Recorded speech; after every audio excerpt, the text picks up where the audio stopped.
समय भगवान कृष्ण की 16,108 रानियों की कथा श्रवण कराई। रानियां भगवान का चरित्र सुनकर इतनी रोई कि पत्थर पर पानी की बूंद के अश्रुओं के निशान पड़ गए। आज भी अगर हम गोवर्धन नाथ जी की परिक्रमा करने जाते हैं, कुसुम सरोवर पड़ता है। कुसुम सरोवर के ठीक राइट हैंड पर गोपियों का मंदिर अर्थात वो भगवान कृष्ण की 16,108 रानियों का मंदिर बना हुआ है और उद्धव जी का मंदिर बना हुआ है। आप लोग गए कभी? गए कि नहीं गए? गोवर्धन जी गए तो उद्धव जी के पास में कुसुम सरोवर के पास में उद्धव मंदिर जाइएगा कभी योग बने तो।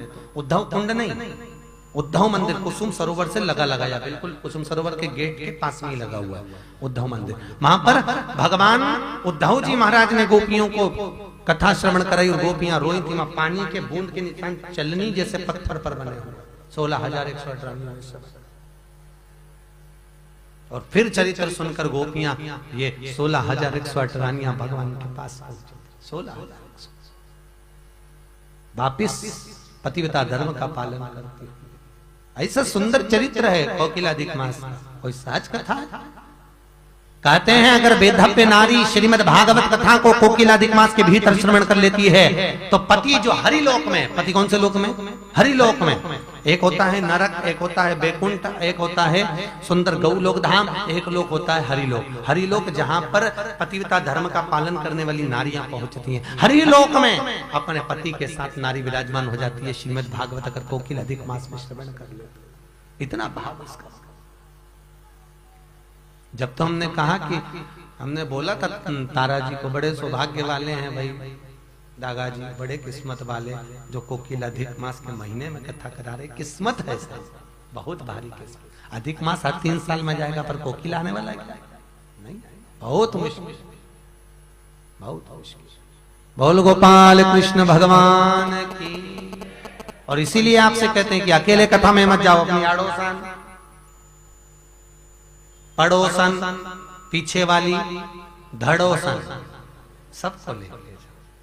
तुम्हारी पड़ोसन आने से हमारा कोई फायदा नहीं है। तुम ये मत सोचना कि गुरु जी का फायदा है, हमारा कोई फायदा नहीं। हम तो तुम्हारा फायदा देखते हैं। जब तुम अकेली घर के बाहर बैठी रहती हो, बोर होती हो, बात करने कौन आती है? अरे बोलो तो, अड़ोसन पड़ोसन धड़ोसन ही आती है ना बात करने। हम तो तुम्हारा भला सोचना है। जब तुम अकेली कथा सुन लोगी तो तुम तो चली गई बैकुंठ। अकेली बैकुंठ में कितनी बोर होगी। इसलिए कम से कम 2-4 मोहल्ले की माता एक साथ बैकुंठ में बैठोगी तो बात करोगी तो मन तो बहल जाएगा। अकेली बैकुंठ में कितना बोर होगी ना। तुम्हारे फायदे की बात है। और पुरुषों से निवेदन है, पड़ोसन के साथ मत आओ, अपने अड़ोसी पड़ोसियों धड़ोसियों के साथ आओ, कथा का रसपान करने की, जीवन की सार्थकता, नित्य श्रवण। आज देखा भगवान सुखदेव जी महाराज, शुक जो था वो कथा श्रवण कर रहा। भगवान का ध्यान गया, कथा तूने नहीं सुनी? मैंने सुनी, 10वें स्कंद के बाल लीला तक श्रवण करी पर रास लीला नहीं। भगवान को क्रोध आ गया। भगवान ने कहा पार्वती कथा में तुझे श्रवण करा रहा था, फिर हुंकारा किसने भरा? जब पार्वती ने हुंकारा भरना बंद कर दिया तो कोई ने हुंकारा तो भरा था। हुंकारा भरा भगवान शिव का ध्यान गया कोटर में जहां पर तोते का बच्चा बैठा था। शिव जी को क्रोध आया और शंकर भगवान त्रिशूल लेकर तोते के बच्चे को मारने के लिए भागे। तोते का बच्चा भागता जाए, सर्वभूतम हृदय रूपम साक्षिणो वयम कृष्ण। तोते का बच्चा भागता जाए और वेद व्यास जी महाराज के आश्रम में पहुंच गया, जहां पर वेद व्यास जी की धर्म पत्नी, क्या नाम था? जल्दी बोलो। अभी आज ही मेरे को कोई बोल रहा था हमारे चेन्नई में तो इतनी भागवत हो, इतनी भागवत हो। तो मैंने कहा चलो खूब अच्छी बात है, फिर तो सुबोधनी का आनंद लेंगे। तो जल्दी बताओ, वेद व्यास जी की पत्नी का नाम क्या था?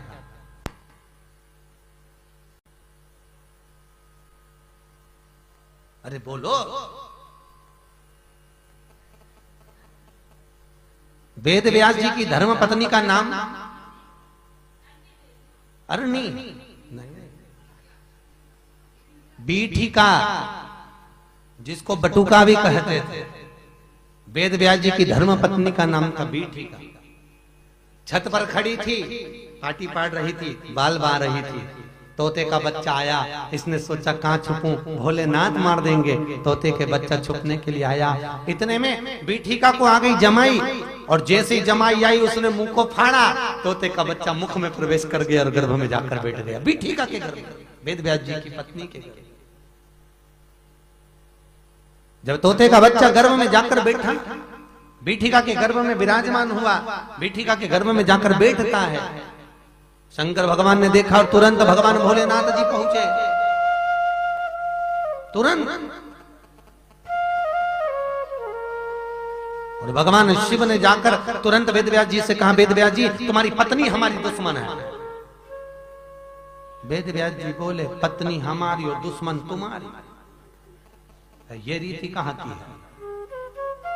वेदव्यास जी, हम अपनी धर्म पत्नी पार्वती को अमर कथा सुना रहे थे, और वो अमर कथा तोते के बच्चे ने सुन ली। वो तोते का बच्चा भागते भागते आया और तुम्हारी पत्नी के मुख में से प्रवेश कर गर्भ में जाकर बैठ गया। अब उसको मारने के लिए तुम्हारी पत्नी को मारना पड़ेगा। अच्छा, इतने में तो वेदव्यास जी बोले, उस तोते के बच्चे ने करा क्या? तो क्या अमर कथा सुन ली। वेदव्यास जी बोले, जब तोते के बच्चे ने अमर कथा सुन ली तो वो तो हो गया अमर, वो तो हो गया अमर। अब कोई वो मरने वाला है क्या? वो नहीं मरेगा। वेदव्यास जी ने जैसे ही कहा, शंकर भगवान बोले, मुझे पार्वती याद कर रही, मैं तो जाऊं कैलाश। बाबा भोलेनाथ जी कैलाश पे चले गए और भगवान शंकर कैलाश पर पहुंचे।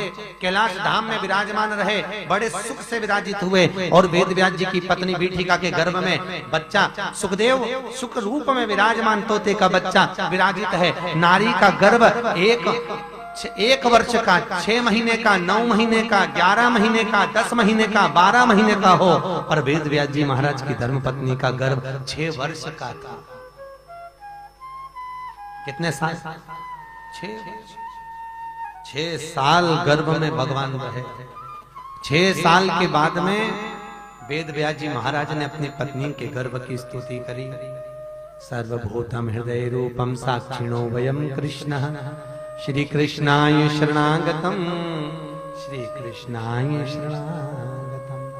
वेदव्यास जी ने पत्नी के गर्भ की स्तुति करी और निवेदन करा, गर्भ में जो बालक है वो प्रविष्ट होवे।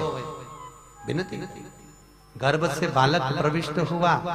जैसे प्रविष्ट हुआ, मनुष्य जैसी आकृति थी, नाक केवल तोते जैसी थी।